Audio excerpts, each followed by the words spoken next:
Я не знал, что мне понадобится на собеседовании, но я собирал все в свою голову, и самое главное, я жестко это путал.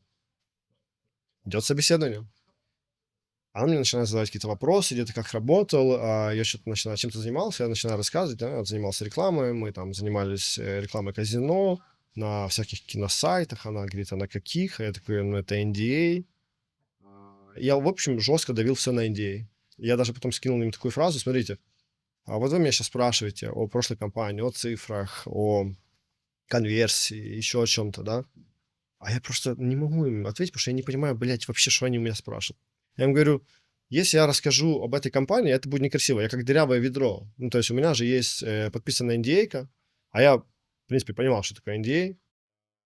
И как вы считаете, если я вам сейчас все расскажу, я же так же само после вас, ну, вдруг захочу уйти, расскажу и про вашу компанию то же самое. Ну, это нормально или нет? И они такие, красавчик.